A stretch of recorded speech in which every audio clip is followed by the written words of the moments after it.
Dr. Zakir with you, and the topic being hypothyroidism. Thyroid gland, it produces thyroid hormones T3 and T4. So when I say about thyroid gland, this is an endocrine gland which is situated in the anterior part of the neck, as you see in this diagram. This produces thyroid hormone. And the thyroid gland hormone, it has got so many important functions in the body. So before telling about the normal functions of the thyroid gland, let me tell you about the control of the hormone production. You need a normal specific quantity of thyroid hormones for the normal function. When there is a decrease of T3, T4, there will be signal from the brain from two different levels. One from the hypothalamus, next level will be pituitary, and the pituitary produces TSH, which sends signals to the thyroid hormone saying, please produce more of thyroid hormones. And this results in production of thyroid hormones, and when it reaches an adequate level for that particular person, it sends a feedback to the brain, and there will be control of TSH production, which brings in control of the T3, T4 production also. So summarize, T3, T4 production is under the control of TSH. So when the T3, T4 production is less, we call it as hypothyroidism, and the other just opposite to it is called as hyperthyroidism. Now let me tell you about the different functions of thyroid gland. To start with, that is metabolism, most important one. Every cell in the body, it produces energy and heat, and this happens because of series of chemical changes which we call as metabolism. Let it be carbohydrate, fat, or protein metabolism. Presence of thyroid gland, thyroid hormone is very important. So when it is less, energy production is less, the patient becomes weak, and even the heat production is going to be less. What are the other functions? Other functions being the general growth of the person, more so in children, it will be less, and the development of the brain, more so in the fetus and in the child, it is very important. Even if a normal adult, we need, for the normal functioning of the brain, we need normal thyroid hormone. Even for this normal sleep, normal cognitive functions, normal memory, all this, thyroid hormone presence is very important, and it has to be normal too. Now, the other functions being the function of the heart, the normal heart rate being 60 to 80 per minute. This is maintained by a separate system, the electrical system in the heart, and this is helped by the thyroid hormone too, to maintain the heart rate. So thyroid hormone is less, you have heart rate is less, thyroid hormone is more, the heart rate goes up. And for the normal contractility of the heart also, and normal tone of the blood vessels also, you need normal level of thyroid hormones. Normal level should be there. The skin and the related structures like hair and nails, it needs a normal blood supply. For the normal blood supply, you need a normal vascular tone. For normal vascular tone, we need a normal thyroid hormone level. Now, coming to reproductive system, it mainly works on sex hormones. For the sex hormones to act normally, you need, along with that, you need thyroid hormone too. Coming to the skeletal system, the growth of the skeletal system, especially so in children and even in normal adults, the normal turnover of the bone, you need a normal thyroid hormone. The gut motility, and same applies to muscles too. The muscle development and the energy production, muscle movement, everything needs thyroid hormone also. So these are the common functions, the most important functions related to the thyroid hormones. Now, as I mentioned earlier, when there is T3, T4 deficiency or thyroid hormone is low, we call as hypothyroidism. This can be primary when the cause is in the thyroid. It can be secondary when the cause is in the pituitary. It can be tertiary when this cause is in the hypothalamus. So first we'll see the causes in the thyroid gland. The most common being the dietary intake of iodine is very less. So what are the common food items which are very rich in iodine? Fish, egg yolk, milk products. Nowadays, this reason is very less because the salt we use at home is iodized salt, and even the food grains which we get, it is also iodized, fortified and iodized. The next reason being any one form of autoimmune thyroiditis, inflammation of thyroid gland. So this thyroiditis at a particular stage, at a later stage, it goes into hypothyroidism. So let me name a few autoimmune thyroiditis. The common being Hashimoto's thyroiditis, then Dickey-Van thyroiditis, then postpartum thyroiditis, the rare being Riedl's thyroiditis. Any of these can at a later stage go into hypothyroidism, and these conditions the autothyroid antibodies is going to be high. Now, if for any reason a part of thyroid gland or the thyroid gland is removed or the thyroid gland is ablated by nuclear material, only a very few tissue of thyroid gland is left behind, that is not enough to produce enough thyroid hormones. Even that can lead to hypothyroidism. Now, coming to secondary and tertiary causes of hypothyroidism. The causes are infection, vascular damage, and malignancy. These are the common ones. Now, coming to the complaints. With this single chart, I can explain to you the common complaints of the patient. To start with, the patient will say, we have hair fall, hair is very thin and it is changing color, it is grey in color. And they have cold intolerance, mood swing, mood changes, they go into depression sometimes. Females, they have menstrual disturbances, they have skin changes, skin is dry, itchy, becomes thick, slight yellow in color, nails are brittle, they have constipation, they have weight gain, round face, outer part of the eyebrows, they become thin and they fall off. And all the reason for this being thyroid gland will be enlarged in size. Now on examination, what all I have told you, it all will be there. Now before that, let me tell you the causes of each, what happens in each of, why this is happening. To start with, cold intolerance. The metabolism in the body is very less, so the energy production is very less, and the heat production is less. Since the body heat production is less, they cannot tolerate cold. Now about appetite, loss of appetite.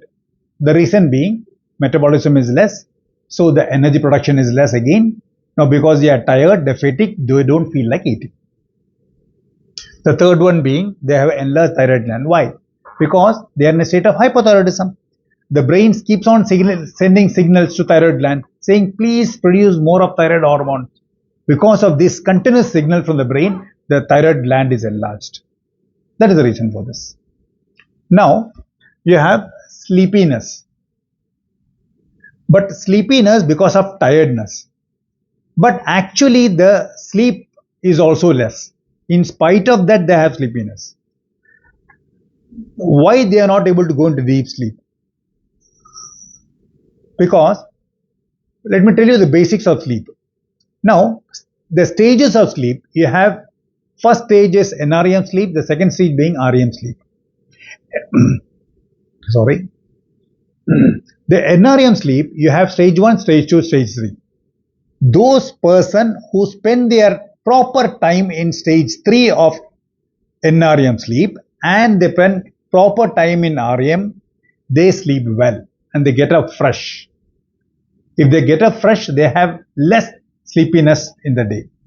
But this doesn't happen in thyroid patients because they don't spend much time in stage 3. So they don't get a proper sleep. Their daytime they feel sleepiness. That is the reason for that. Now, hair loss, hair texture change and the color change. For this, you should understand the normal development of hair. Hair, it has got an early active phase and a late period. So early, both the periods, it needs normal thyroid hormone. So What happens when there is a decrease of thyroid hormone? There is shortening of both early phase and the late phase. So during the early phase, the hair grows normally, but it is very thin. Late phase is short, so it falls off early. As the lifespan is less, there is not enough time for it to be pigmented, so it becomes gray in color. And the skin related structures like nails, it becomes brittle, and the hair, which I have already explained. The blood supply to the skin is less because the vascular tone is less. So what happens? The normal skin is replaced from below. New skin replaces the old skin which is above. This doesn't happen. The old skin is there. It is not been removed. The skin becomes thick. The old skin becomes like small flakes. It produces itchiness, and it does, when you scratch, it comes up in flakes. That is the reason for that.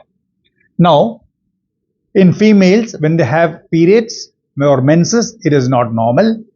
The reason being, the thyroid hormone is fluctuating. The second being, the prolactin levels are more. And the most important hormone is estrogen during periods. That estrogen level is it has to work together with thyroid hormones. But the thyroid hormone levels are normal, not normal. So what happens? Even the menses become abnormal. The period becomes irregular. Now, talking about one more important thing, those patients with hypothyroidism, though even they are not pregnant, they are not in a lactating period, in spite of that, they have milk production from the breast. Why? Because during hypothyroidism stage, the brain produces prolactin, and that is the cause for production of milk. Now, coming to muscle pain and joint pain, this results because of slow metabolism and less energy production. And what are the causes of numbness in the fingers? Because there's a weight gain, there will be compression of the nerves here on both sides, and this results in compression of the nerves and numbness, and sometimes it results in carpal tunnel syndrome too. The skin I have already explained, and the yellow tone in the skin is because of keratin deposition. Coming to change of voice, the vocal cord which is seen in the voice box, there is fluid accumulation there because of water retention. This results in change of voice. So female patient with hypothyroidism, when they talk in the phone, it will sound like a male voice. Now, they'll have swallowing difficulty because the metabolism is slow, the gut motility is less. In spite of low appetite, they have weight gain because of water retention. Now the face becomes round, the reason being the same, water retention, and you have soft tissues in the face. Now, patients may face problems of infertility or subfertility. Infertility because, as I have explained, for normal reproductive organs to work normally, the sex hormone should be normal. But this sex hormone, it has to work along with thyroid hormones. That's why. Now, coming to the last point, these patients with hypothyroidism, they complain they are not able to climb staircase. Why? Because their proximal muscles, especially the muscles of the thigh, it becomes weak very fast. And when you tell the patient, you try to stand up without holding the chair, they will not be able to. Because the proximal muscles are weak. That is why. Now, just a few more. They complain more of acidity. The reason being, between the food pipe and the stomach, there is a sphincter or a small door like lock. Because of hypothyroidism, this gets opened up, and that is acid reflux. The last one, the losing of eyebrows on the outer third of the outer third, 1/3. This reason I have already mentioned. Coming to the examination. So what all I have mentioned till now, these are all symptoms or complaints of those patients who are suffering from primary hypothyroidism. What about secondary and tertiary? Let me tell you in brief. Patients suffering from secondary hypothyroidism, they complain of amenorrhea, means they don't have periods. And the skin becomes thin, not thick. And the complaints, it starts one after the other very fast, progresses quickly, associated with headache and visual loss. These are the complaints related to secondary or tertiary hypothyroidism. Now, coming to examination, like how I have shown a chart and how all the complaints which I have explained, all these features can be seen. And when we examine, the pulse rate is going to be low, slight elevation in BP2, and the knee jerk is going to be. Coming to the investigation, the most important being thyroid function test. Hypothyroidism, here you will get TSH will be high, T4 will be low, T3 will be normal or it can be low. So now we have a diagnosis of hypothyroidism. Next, we want to know the cause. So for that, the commonest cause being autoimmune thyroiditis. Let it be any form. For that, we need serum thyroglobulin, TPO antibodies, thyroglobulin antibodies. If in case it's the cause for hypothyroidism is autoimmune thyroiditis, you have these levels of these three to be elevated. At least two of these will be elevated. So we know it has been diagnosed as hypothyroidism, and next we know the cause also for thyroidism. So when you know that it is hypothyroidism, what is the importance of knowing whether it is, what is the cause, why we should investigate for autoimmune thyroiditis? Because when the thyroid antibody levels are more, we can know the prognosis. We can know that this patient is going to stay in the stage of hypothyroidism for months or years together, and they may have other related problems. That is the reason. Patients with autoimmune thyroiditis, initially they will be in a stage of hyperthyroidism, and later stage they switch on to hypothyroidism. So here I am mentioning only about hypothyroidism. Now we know the patient is hypothyroidism, we know the cause too. We need to do other investigations too, because hypothyroidism can lead to anemia. So we need to check the blood test. This can lead to the metabolism of fat is not normal. So you have high lipid profile values. So that we have to check. They can have cardiac problems, so ECG is needed. So if suppose this patient happens to be a diabetic, usually they check the last 3 months blood report with hemoglobin A1C. But this becomes irreliable if they are in a state of hypothyroidism. Better for them is fasting blood sugar and postprandial blood sugar. And of course, with thyroid function test, we need an ultrasound scan too. Now, coming to treatment. So, hypothyroidism, T3, T4 or thyroid hormone is less.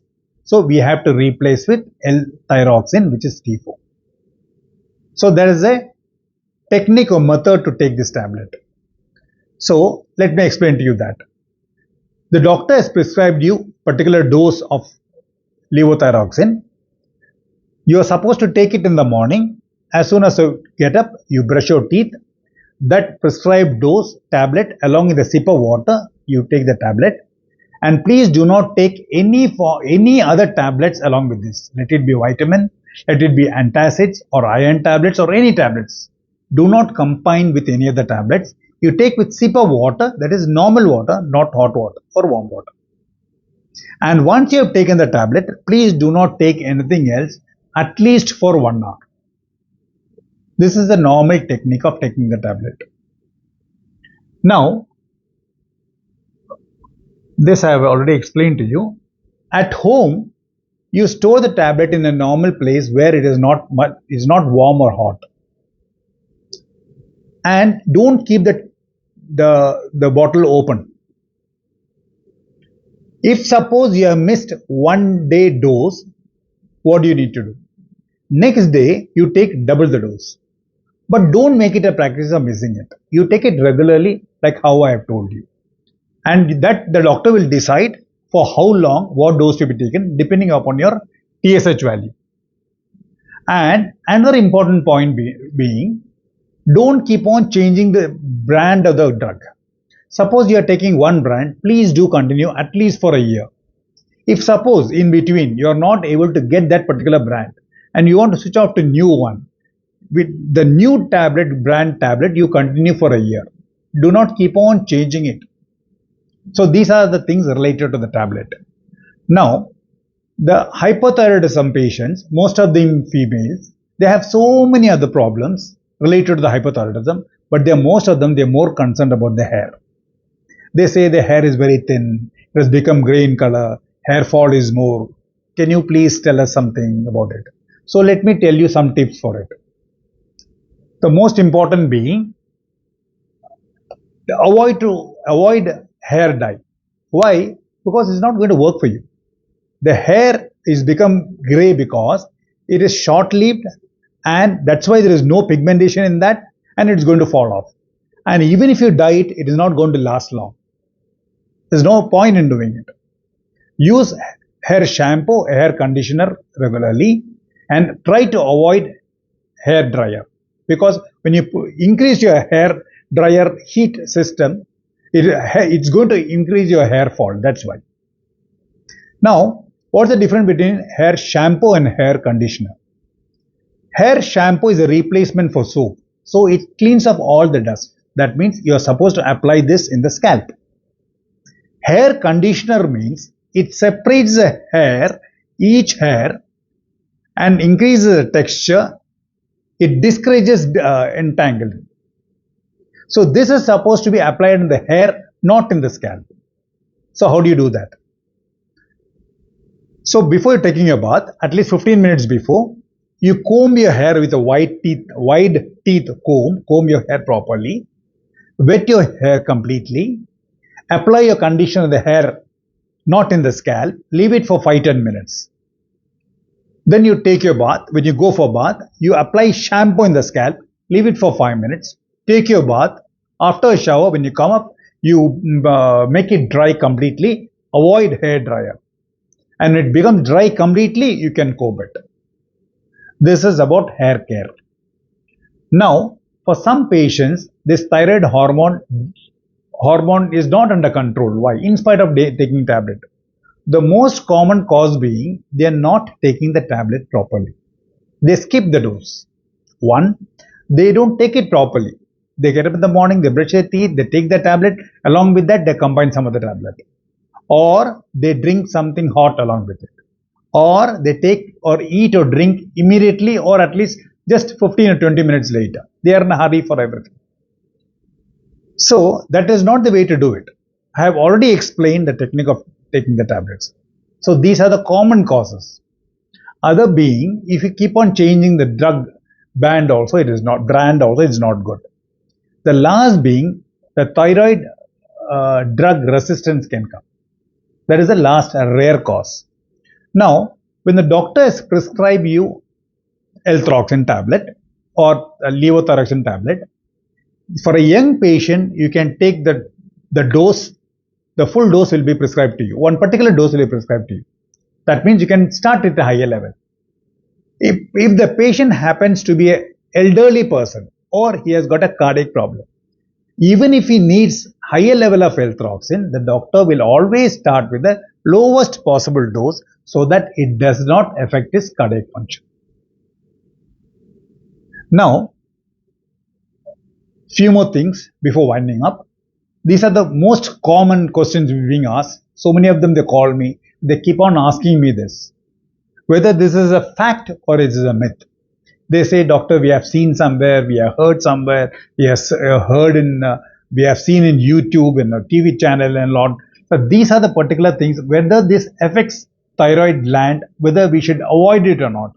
All these days I have been avoiding broccoli, onion, cabbage, or soya beans especially, then almond, pear, apricot, all these I have been avoiding because I have been told by somebody it affects my thyroid gland, normal function of thyroid gland.